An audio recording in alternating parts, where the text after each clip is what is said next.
और इसी बाजी के बल पर हम इस पूरी व्यवस्था को दोबारा से बदलेंगे, क्योंकि हमारे साथ वो लोग होंगे जो घर फूके अपना उन लोगों को बताते चलेंगे, जताते चलेंगे, समझाते चलेंगे, बिल्कुल आईना दिखाते चलेंगे, उनको ये बताते चलेंगे कि चिंता की आवश्यकता नहीं है। हमने पहला ही नारा दिया है, आओ सब मिलकर एक सजग समाज बनाएं, अमीरी गरीबी ऊंच नीच जाति का भेद मिटाएं। सबसे पहला हमारा ये नारा है और इस नारे को बोलते हुए हमने इसका निर्माण किया है। जनता के लिए, जनता के द्वारा जनता कल्याण मोर्चे का गठन हुआ और ये जनता कल्याण मोर्चा केवल और केवल मात्र 4 लोगों के साथ शुरू किया गया। वास्तविकता के साथ, सच्चाई के साथ, प्रैक्टिकलता के साथ।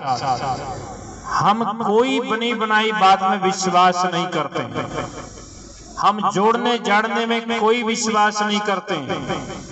हम केवल लोगों को इकट्ठा करके और समाज को दिखाना और केवल अखबारों में इसको ले जाना, ये हमारा मकसद कतई नहीं है और ना था। इसलिए मैंने कहा कि 4 लोगों से मैंने शुरू किया, क्योंकि हमारी जानकारी केवल 4 लोगों तक नहीं है। हमारी जानकारी तो ये कहती है कि शुरू के दिन से ही मैं कई हजार लोगों से इसको शुरुआत कर सकता हूं। गहरी बातें जरा विचार करने की बात है, लेकिन फिर भी 4 लोगों से शुरू किया, क्योंकि वो एक दिखावा हो सकता था कि यहां से जानकारों को इकट्ठा करके शुरू किया जाए। नो, अब वो 4 लोगों से शुरू करके जनता कल्याण मोर्चा पूरे हरियाणा प्रदेश में फैल गया है। उसी कड़ी में आपके खरखोदा क्षेत्र में यहाँ के पूर्वी जोन के एससी मोर्चे के प्रदेश अध्यक्ष अजय सिंह खरखोदा को नियुक्त किया गया है, जो हमारे बीच में है। ये सारी मर्यादाएं हुआ करती हैं, सब मर्यादाओं पर चला जाया करता है। जब यहाँ चुनाव लड़ा जाएगा तो एससी समाज के व्यक्ति को चुनाव लड़ना है। ऐसा नहीं हो सकता कि उस संविधान को हटाकर हम कहें जनरल को लड़ाओ। ये सारी मर्यादाएं हैं। जिसने अपने समाज में जन्म लिया है वो अपने समाज के लिए आवाज उठाओ, अपने समाज की बात करो, अपने समाज को आगे बढ़ाओ। ये पार्टी, ये मोर्चा इसकी स्वतंत्रता देता है, इसकी इजाजत देता है, आपको आगे बढ़ाता है। अगर आपने ऐसी समाज में जन्म लिया है तो आप ऐसी समाज के बारे में खूब बोलो, खूब बोलो और अच्छे से बोलो। कोई रोकने वाला नहीं। अपने समाज का ऋण उतारो जिसमें आपने जन्म लिया। इसलिए हम उन मर्यादाओं के तहत पद बांटे जाते हैं। आपके खरखोदा हलके के पूरे सोनीपत जिला के युवा के अध्यक्ष आपके यहीं से, आपके बेटे आपके बीच में सागर दैया जो मौजूद भी हैं, वो सोनीपत जिले के ही आपके क्षेत्र के हैं। तालियों से उसका स्वागत किया जाए। जनता कल्याण मोर्चा आगे बढ़ते हुए आपके खरखोदा क्षेत्र से ही बुद्धिजीवी प्रकोष्ठ पूरे पूर्वी जोन जिसमें 5 जिले आते हैं, आपका झज्जर, रोहतक, पानीपत, सोनीपत और जींद प्रदेश का अध्यक्ष पद भी आपके खरखोदा में ही दलजीत बेटे के पास आया है। आप तालियों से स्वागत करते हैं। खरखोदा हलके के एससी मोर्चे के हल्का अध्यक्ष मनोज बेटा हमारे बीच में है, जो हमारे आप सबको प्रणाम करो, सारे तालियों से स्वागत करते हैं। हमारे बीच में समालका के एससी मोर्चे के हल्का अध्यक्ष अनिल शुक्ला बेटा भी हमारे बीच में पहुंचा हुआ है। आप तालियों से स्वागत करते हैं। और हमारे इसी कड़ी में कलोई हल्का के अध्यक्ष सुरेंद्र हुड्डा जी हमारे बीच में हैं। तालियों से स्वागत किया जाए। हमारे बीच में राष्ट्रीय प्रवक्ता आपके बिल्कुल बगल से हैं, हमारे योगेश कालरमण जी अपने बीच में, तालियों से स्वागत किया जाए। जिला सोनीपत के किसान मोर्चा के अध्यक्ष जनता कल्याण मोर्चा के धर्मपाल आतल जी हमारे बीच में हैं। सभी लोग इनका स्वागत करें।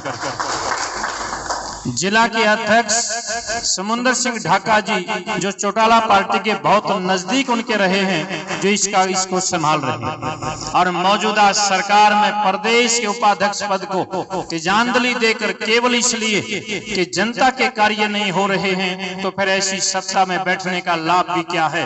अजीत सिंह कुशीर जी हमारे बीच में, जिन्होंने जनता मोर्चे को समर्थन देकर ताकत बढ़ाई, और पूर्वी जोन के प्रदेश अध्यक्ष एडवोकेट हरिओम वशिष्ठ बेटा हमारे बीच में है, बहुत बहुत स्वागत है। ये नाम मैं इसलिए बता रहा हूं, इसलिए जता रहा हूं आपको, ताकि आपके अंदर ये हौसला और पता हो कि जनता कल्याण मोर्चा कितना आगे बढ़ गया, पूरे हरियाणा प्रदेश में पहुंच गया।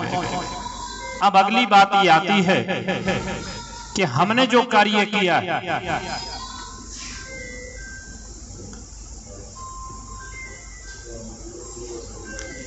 हमने जो कार्य किया है, जैसे सुनील बेटे ने कहा था कि जनता के लिए बात, हमारा मकसद, अजीत सिंह जी ने चर्चा की थी बाणे की, और बाणे से जब बात चलती है, आध्यात्मिकता से जब बात चलती है, तो नंबर 1 पर हम आध्यात्मिकता को लेकर चलते हैं। आध्यात्मिकता में वो सारी मर्यादाएं होती हैं, एक दूसरे का सम्मान करना, इज्जत करना, दया रखना, परोपकार रखना, मदद करना, ये सारी बातें आध्यात्मिकता के अंदर आती हैं। और उसके बाद हम सामाजिकता के सर्वोपरि रखते हैं। सामाजिकता की छोटे बड़े की जो आड़ होती है वो सामाजिकता से चलती है। और तीसरी बारी आती है राजनीतिकता की। तीनों चीजें शुद्धता से लेकर हम जब चलते हैं तब जाकर समाज का भला होता है। लेकिन बाकी सारी की सारी पार्टियां केवल राजनीति की बात करते हैं, और वो राजनीति की बात भी केवल वो लोग अपनी राजनीति को ही सेट करने के लिए सारी बातें करते हैं।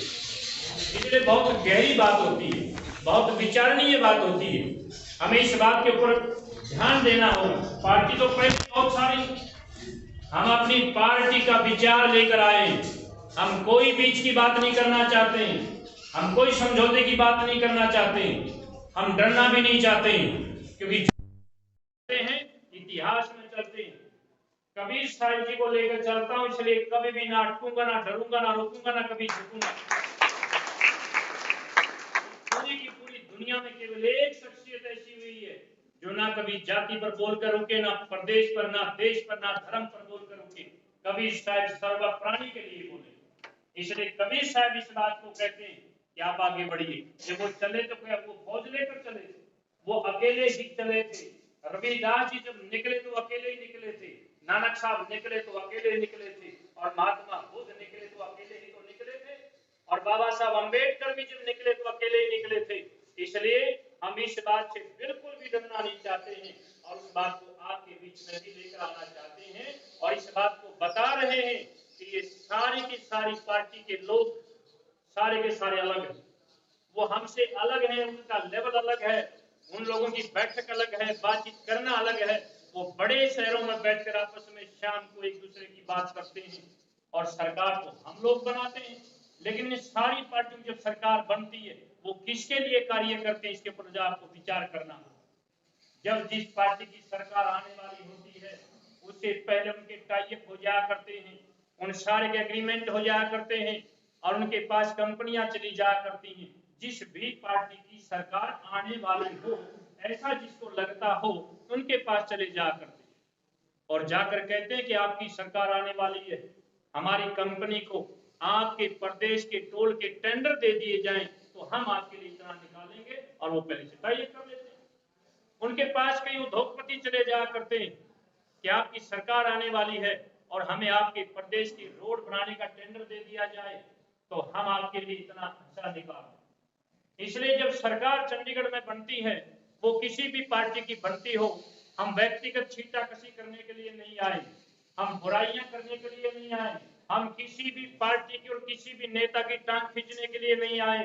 हम तो जनता के बीच में आए हैं, महात्मा लोग हैं, राजनीति का नया मायना लेकर आए हैं, हम इसका नया क्लेवर लेकर आए हैं। हम तो करुणा के साथ चलेंगे, हम तो धार्मिकता के साथ चलेंगे, हम सामाजिकता के साथ चलेंगे, हम वो सारे के सारे पहलू आगे लेकर चलेंगे, लोगों के बीच में लेकर जाएंगे कि असली बात कौन सी होती और बीच की बातें कौन सी होती हैं। हमें इन बातों के ऊपर विचार करना होगा। जब जनता सरकार बनाती है और चंडीगढ़ में जब कोई भी सीएम शपथ लेता है तो हमारे घर में ताली कैसे बजे, हमें कैसे लगे कि ये हमारी सरकार है। हमारी डायरेक्टली हिस्सेदारी हो तो हमारी सरकार है, अगर हमारी हिस्सेदारी नहीं है तो फिर हमारी सरकार नहीं है। वो ताली तो केवल उन्हीं के रिश्तेदारों में बजती है, तालियां केवल उन्हीं के घरों में बजती हैं, गुलाल केवल कंपनी के मालिकों के घर में उड़ता है, हमारे घरों में नहीं उड़ता है। क्यों? क्योंकि हमारी हिस्सेदारी नहीं। सरकार जब बने तो हमारे घर में भी ढोल बजने चाहिए, नगाड़े बजने चाहिए, लेकिन वो तब बजेंगे डायरेक्टली हमारी हिस्सेदारी कौन सी। हम इस प्रकार से इस बात को लेकर आए, हम इन बातों को लेकर निकले कि हर 5 वर्ष के बाद हम इकट्ठे हो जाया करते हैं और जब चुनाव आता है तो हम कभी रिश्तेदारी में बन जाते हैं, कभी किसी पार्टी के मुंह में बन जाते हैं, कभी हम जाति के लोग में बन जाते हैं। मैं आपको विशेष बात बताना चाहूंगा, सारी की सारी के पार्टी के लोग मिले हुए हैं, सारे एक हैं, किसी भी जाति का हो, किसी भी क्षेत्र का नेता हो, लेकिन वो पार्टी का नेता होता है। और वो सारा जब पार्टी का होता है तो वो सारे के सारे एक होकर फैसले करते हैं। मैं इसमें आपको एक उदाहरण देकर बताऊंगा कि कुछ लोग ये कह सकते हैं कि महाराज जी सारी पार्टियों को एक जैसा कैसे कह रहे। मैं उदाहरण दूंगा आपको। अभी थोड़े से दिन पहले किसान आंदोलन चला था, वो सबको याद है, उसका उसी में से एक उदाहरण देकर आपको बताऊंगा कि ये सारी पार्टी के लोग एक हैं, मिले हुए।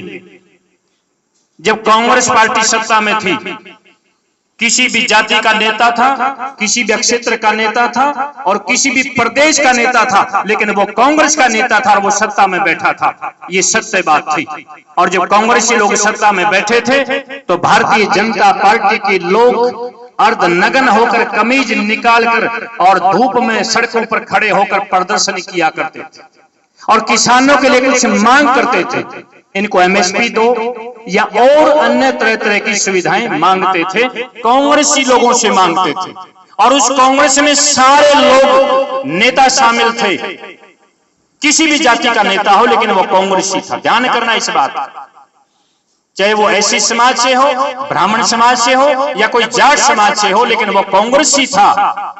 और जब बीजेपी वाले मांग करते थे तो सारे कांग्रेसी उनको समझाने की बात करते थे, उनको तर्क देते थे, भाई ये काम ऐसे नहीं हो सकता, मना करते थे, इतना काम नहीं हो सकता। चलो ठीक है।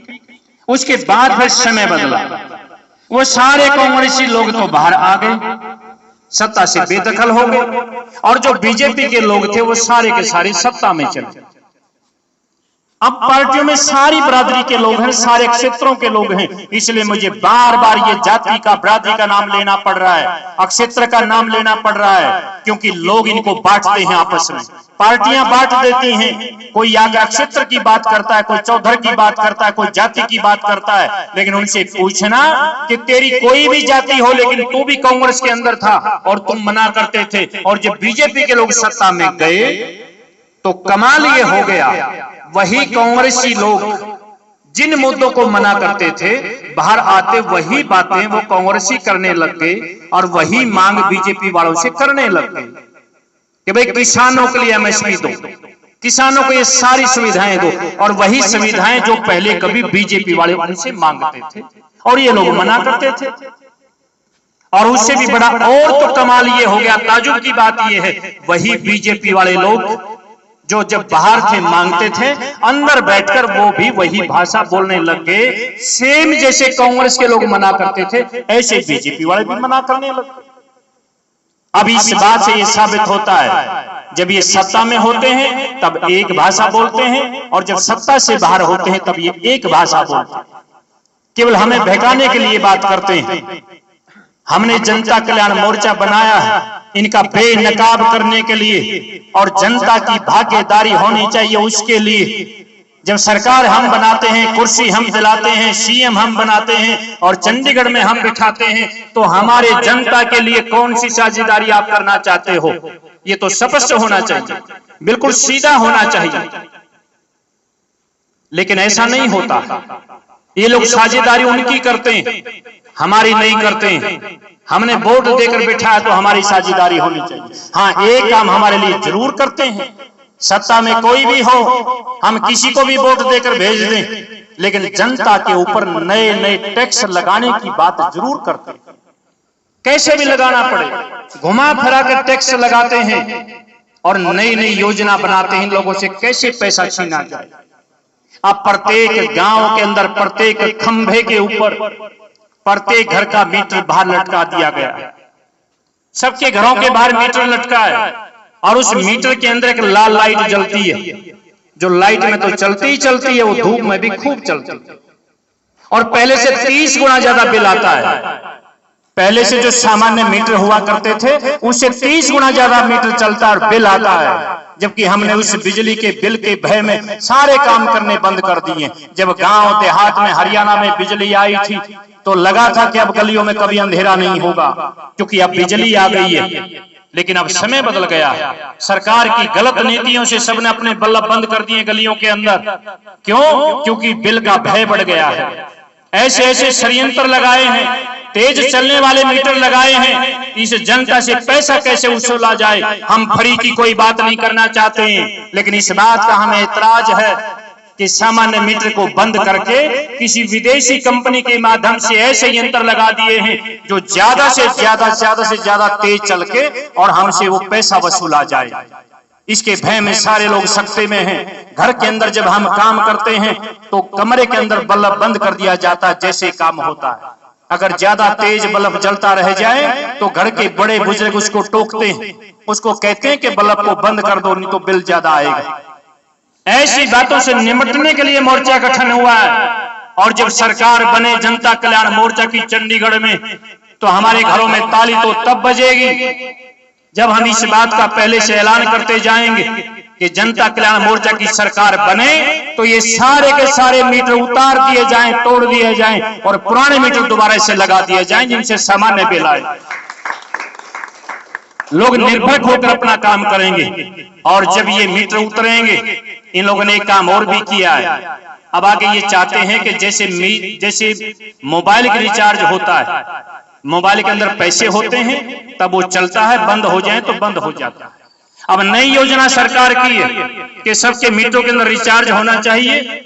अगर उनका पैसा होगा तो बिजली होगी, नहीं होगा तो बंद हो जाएगा। अब ये कैसी बात है, कैसी समाज विरोधी बात है, कैसी आध्यात्मिक विरोधी बात है। अगर किसी की दिहाड़ी मजदूरी ना मिली हो, किसी को समय पर तनख्वाह ना मिली हो, किसी की फसल ना बिकी हो और हमें मालूम हो कि केवल 2 दिन के पैसे हमारे बचे हैं, उसके बाद हमारा मीटर बंद हो जाएगा। हमने आस पड़ोस से मांगने की कोशिश करी हो और हमें पैसा उधारा ना मिला हो और रात को 12 बजे हमारा पैसा खत्म हो जाए तो हमारा मीटर बंद हो जाएगा, हमारी रोशनी बंद हो जाएगी। सरकार केवल पैसे के लिए उजाले को बंद करना चाहती है, ये न्यायिक बात नहीं है। और अगर हमारे घर में जच्चा बच्चा हो तो इससे आगे राम हमारी बात क्या हो सकती है। इनको कोई मतलब नहीं है, ना ये समाजवाद की बात है, ना ये परोपकार की बात है, ना ये मदद की बात है। ये केवल पैसे के लिए हमारे घर में अंधेरा कर देंगे। ये कौन सी स्वतंत्रता की बात है। सरकारों का काम होता है अंधेरे में उजाला करना, सरकारों का काम होता है बंद ताले को खोलना, सरकारों का काम होता है सदियों से बंद अंधेरे कमरे में दिया जलाना। लेकिन यहाँ तो केवल पैसे की बात हो रही है। बगल में बिजली होगी और हमारे पास बिजली नहीं होगी। और अगर छोटा बच्चा जो बोलना नहीं जानता हो, जो ज्यादा सियाना ना हो, वो केवल बोलने लायक हो, अगर वो ये पूछ ले कि हमारे घर में अंधेरा क्यों है और पूरे गांव में रोशनी है, तो कितनी बड़ी बात होगी। सरकारें कहने के नाम पर विकास हो रहा, नाली पानी खड़ंजा विकास ना मानिएगा। गांव के अंदर सरपंच हम लोग बनाते हैं, गलियां तो हर सरपंच बनाता है, कोई थोड़ी कोई ज्यादा बना देता है। ये विकास की बात नहीं है। विकास तो आने वाली जनरेशन को बचाने की है, आने वाली पीढ़ी को आगे रास्ता दिखाने की है। विकास तो वो है सारी सरकारें मिलकर, सारे राजनेता मिलकर सब पूरे समाज को परमानेंटली गुलाम बनाना चाहते हैं। ये बहुत गहरी बात बता रहा हूं। मनी माइंड और पॉपुलेशन को कंट्रोल करना चाहते हैं। पैसे को तो कंट्रोल कर ही लिया, अपना पैसा बैंक में जमा कराएं तो टैक्स लगेगा, अपना पैसा निकालने जाए तो टैक्स लगेगा, और अगर नेट को बंद कर दिया जाए तो क्या कोई पैसा मिलेगा? कोई पैसा नहीं मिलेगा। इस तरह की बहुत सारी बातें हैं। जो बुजुर्ग बैठे हैं, इनके बैठे बैठे सुधार हो गया तो हो गया, नहीं तो आने वाली जो हमारी पीढ़ी है इनको मालूम नहीं है। बड़े फैशनेबल तरीके से इनको पाश्चात्य सभ्यता में लगा दिया गया है, सबको मोबाइल का गुलाम बना दिया गया है और ये सारे लोग मिलकर चलते हैं। इसलिए कोई नेता नहीं उठाएगा ये बात, कोई भी यहाँ चिंता नहीं करेगा, सबको कमीशन मिलता है, सबका बिजनेस चलता है। हम महात्मा लोग इस बात को उठाएंगे और बाजी लगाएंगे और इसी बाजी के बल पर हम इस पूरी व्यवस्था को दोबारा से बदलेंगे, क्योंकि हमारे साथ वो लोग होंगे जो घर फूके अपना चले हमारे साथ। संत शेर और सुरमा कभी वापस नहीं मुड़ते, आगे आगे चलते हैं। इसलिए महाराज कबीर साहब कहते हैं कि जन्ने जने तो भक्त जन याद आता या सूर, ना तो जन्नी बांझ रहे काहे गवाए नूर। हम आए ही इस जहां में कुछ कर कर जाएंगे, ये जमाना बदलता है, बदलने होना बड़ा चाहिए। हम जमाना बदल के ही तो जाएंगे और इस बात से घबराने की आवश्यकता नहीं है। हमने ऐसी बहुत सारी बातें उठाई हैं। हमारे इस समाज में एक रीति रिवाज और भी है, हमारी रिश्तेदारी में जब कोई अनहोनी हो जाए तो हम वहां शोक प्रकट करने जाते हैं, हमारी संस्कृति है। और हम 10-20 लोग इकट्ठे होकर जाते हैं और किसी के रिश्तेदारी में जब टेलीफोन आता है कि एक दुर्घटना हो गई, वो तो किसी का भी आ जाता है, गरीब हो अमीर हो पूछ के थोड़ी आता है। और गरीब घर में जब टेलीफोन आ जाए कि रिश्तेदारी में दुर्घटना हो गई है और हम जब जाएंगे वहां पर शोक प्रकट करने, हम 15-20 लोग जाते हैं। छोटी छोटी बातें हैं, अर्थ बहुत बड़े हैं। और गरीब आदमी जब एक गाड़ी किराए पर करता है, माना कि 8,000 रुपए गाड़ी किराए में करिए, रिश्तेदारी में जाना पड़ेगा, रीति रिवाज है, पूछ कर ऐसा ब्यौरा नहीं आता है, पता नहीं कौन से जन्म की कर्म की मार पड़ी और हम वहां शोक प्रकट करने चले गए। और जब शाम को गरीब आदमी मांग तांग के जुगाड़ करके पैसे रखता है, ड्राइवर का हिसाब करता है, 8,000 रुपए में गाड़ी किराए पर करी थी, और जब उसको 8,000 रुपए थमाते हैं तो ड्राइवर कहता भी मेरा हिसाब नहीं हुआ। कि क्यों? कि भाई मैं जब आपके यहां से चला था और आपकी रिश्तेदारी तक जब मैं पहुंचा हूं तो रास्ते में मेरे 2,500 रुपए के टोल टैक्स अलग से लगे हैं, इसलिए 2,500 रुपए मुझे और चाहिए। गरीब आदमी चारों तरफ देखता है, ये किसकी मार है, किसका दोष है, किसका कसूर है? क्या सरकारों का यही काम रह गया है? हमारे समाज की कितनी बड़ी सभ्यता होती थी, कुछ भी हो जाए लेकिन कभी किसी का गांव में कोई गली कोई रोकने की प्रथा हमारी नहीं थी। रास्ता कोई रोक सकता है? किसी ने रास्ता किसी का रोका है आज तक? लेकिन सरकारें रास्ता रोकती हैं और सरेआम रोकती हैं। रोड पे हम चल नहीं सकते अगर पैसा ना हो। क्या ये संतुष्टता की बात है या कोई परोपकार की बात है? सरकारें तो इसलिए बनाई जाती हैं कि दुनिया में जब कोई भी हमारी मदद ना करे, कोई भी हमारा साथ ना दे, तो सरकार हमारे साथ खड़ी होगी। लेकिन सरकारें क्या करती हैं?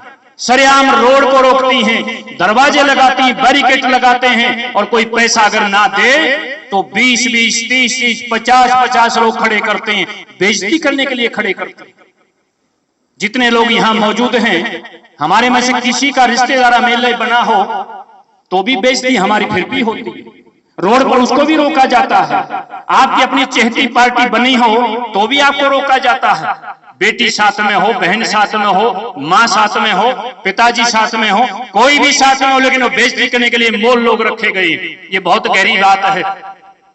और जनता की सरकार जब बन जाए तो हर घर में ढोल नगाड़ा तो तब बजेगा जब आपको ये मालूम हो पहले से कि जनता कल्याण मोर्चा की सरकार बने, चंडीगढ़ में जैसे सीएम शपथ ले तो अगले दिन ये सारे रास्ते खोल दिए जाएं, ये सारे टोल हटा दिए जाएं, फिर दोबारा से कोई किसी को रोकने की हिम्मत ना करेगा।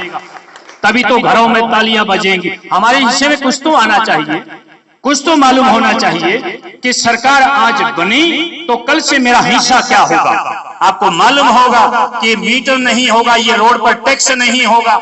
इस प्रकार की हमने कम से कम 1,000 बातों की लिस्ट बनाई है और हम उस पोजीशन पर आने लग रहे हैं। अभी हम गांव-गांव जा रहे हैं और आज जो लोग मोर्चे के साथ खड़े हैं, जो उनकी मजाक करने की कोशिश करते होंगे, उन सारे लोगों का प्रबंध हमने किया है। जब इस प्रकार का संकल्प होता है तो समाज में 2 प्रकार की प्रतिक्रियाएं मिलती हैं।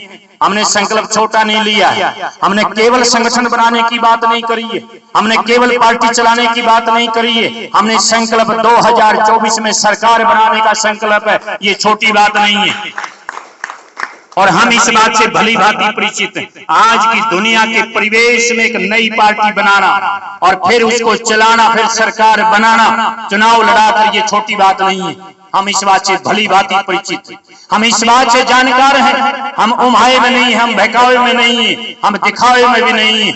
और जब इतनी बड़ी कोई बात आती है तो दो प्रकार की प्रतिक्रियाएं मिलेंगी, आपको सावधान होना पड़ेगा। नंबर एक, कुछ लोग आपका हमारा मजाक करेंगे।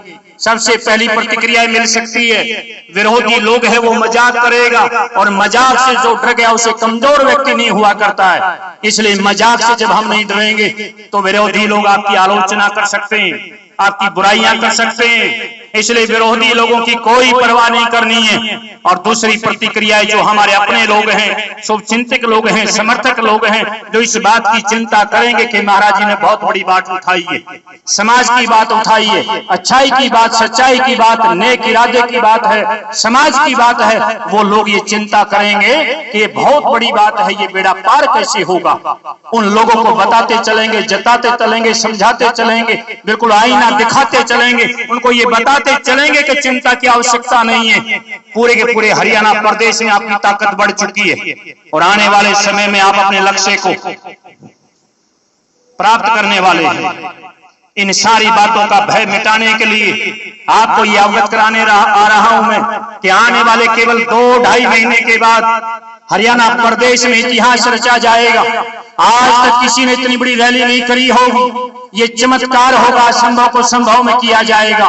जितनी सारी बातें मैंने बताई, अगर आपको ये लगे कि महाराज जी बहुत अच्छी बात कर रहे हैं, हो सकता है आपको ये लग जाए कि ये सारी बातें पूरी तब होंगी सरकार बने तो सारी बात ठीक, अगर सरकार बने तो सारा सिस्टम ठीक, अगर सरकार ना बनी तो सारी बातें बात रह जाएंगी, सारा बेकार हो जाएगा। और हम इतने कमजोर नहीं हैं कि हम ऐसे ही बात कहेंगे, संत वचन ना टले टले युग हजार। ये बात सर्वोपरि और सत्य और कटु है, कभी टल नहीं सकती है। इसलिए आप इस बात से निश्चिंत रहें, जितने राजनेता लोग हैं सारे सत्ते में आ जाएंगे। आने वाले 2 महीने के बाद जींदिया रोहतक शहर चुनेंगे, और कम से कम हम 3 लाख लोगों की रैली करके पार्टी का नाम अनाउंस करने वाले हैं।